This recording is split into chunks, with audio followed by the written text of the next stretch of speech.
Hey guys, it's Wanda checking in.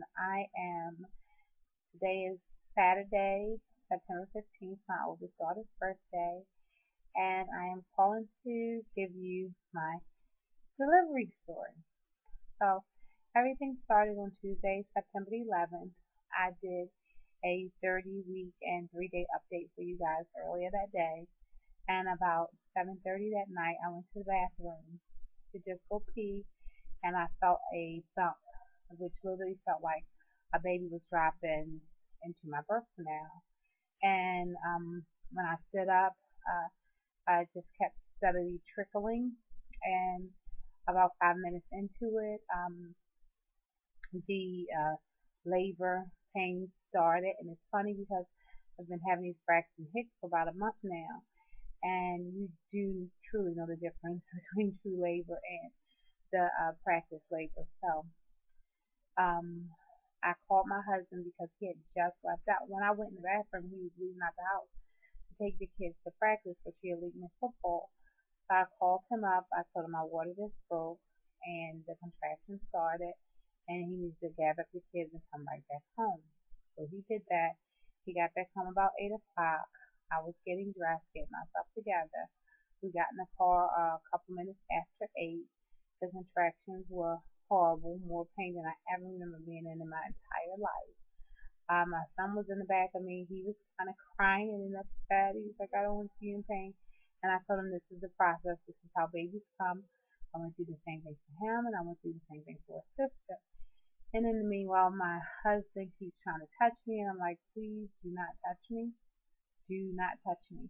And then so my husband and our daughter start a conversation with each other, and I'm like, please don't talk when I'm having a contraction.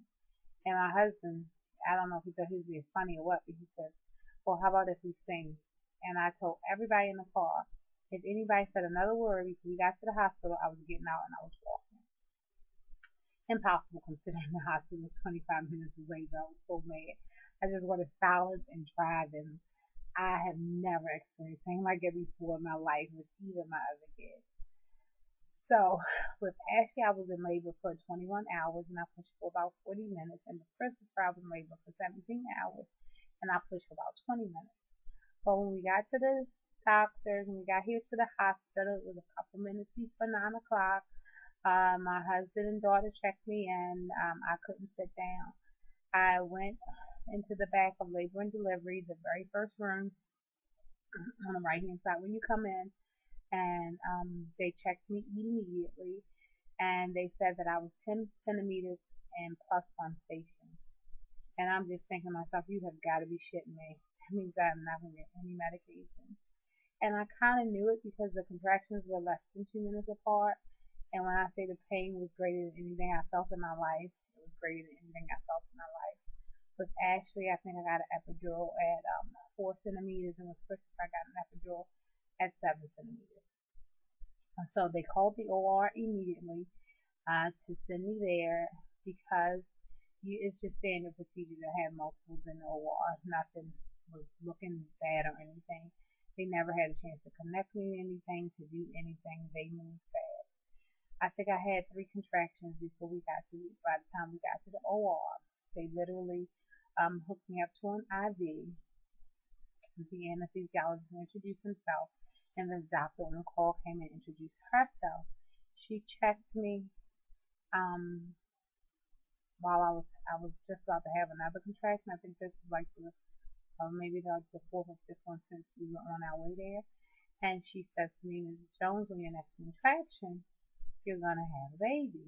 And I said, but I haven't had any medicine yet. I said, I need medicine. She said, we don't have time for medicine. And I was just like completely crushed. I lost it.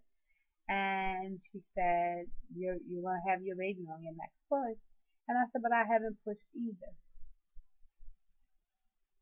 So I was devastated. I was so upset. Just imagining the pain. And I had 2 nurses on either side of me who were very helpful, trying to help me calm down, but not much. So sure enough, the next contraction, they said push, and boop, Patrick popped right out. And the pain stopped immediately when he came out. I heard him cry. They took him away. And then after that contraction, like I said, they never set me up for monitors. They never got heartbeats on the babies, not they moved that fast. So I told them, I said the next baby is breech. And this woman literally put half her arm up inside of me and said, "Oh yeah, this baby is breech." So they tried over the next two contractions to turn her around. It didn't work because I wasn't hooked to a monitor or anything. They didn't know what was going on. They said, "Mrs. Jones, we're going to do a emergency C-section." And I'm like, "But how does that work?" And as I'm saying, "How does that work?" A blue sheet came up, and I felt somebody kind of washing my stomach. I felt my legs getting pinned down. And the anesthesiologist said, "You'll be asleep in a minute," and I was asleep in a minute. Um, Crazy. I woke up at some point with, I know, a dozen people around me, and the doctor is standing over me. I never saw my husband, and she just basically said, "Mrs. Jones, you're very sick. You're hemorrhaging. You're losing blood faster than we can replace it. We've already given you 4 units of blood. We need to take you to the main hospital, to the OR, figure out what's going on. And you just sign a phone call, you may have to have a hysterectomy." I'm like, okay. As I'm signing the form, they tell me how I'm like I die and all this other stuff. And then for some reason I looked to my left, and I finally saw my husband as they were whisking me away to the OR. So that was pretty much that. I woke up about 5 o'clock in the morning, and in a completely different place. I definitely wasn't in the women's pavilion. And the doctor told me that, they were able to stop the bleeding. I didn't have to have a hysterectomy, and that, I was still very sick. They had given me 8 units of blood in total.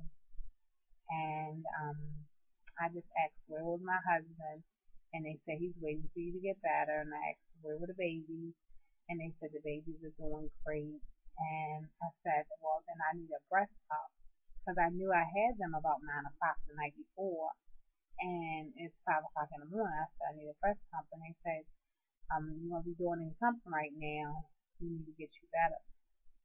So I got mad, and I'm like, I need to talk to somebody. And between me getting mad and wanting to talk to somebody, I must have fell back to sleep, because I woke up again and it's 7 o'clock in the morning, and I'm like, where's my husband? They say, you're still in recovery. We're trying to stabilize you. And I said, did anybody ever get me a breast pump? And they said, no. I said, then what's wrong with my children? They said, the babies are fine. Both of them are breathing on their own. They're doing well, because I'm thinking at this point, they haven't brought me a breast pump. And this done been, I know, 10 hours.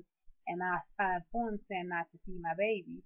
I need to feed my baby. And they just was like, you need to stabilize you. You will not be pumping anything. And at about 9 a.m., they transferred me to a recovery room.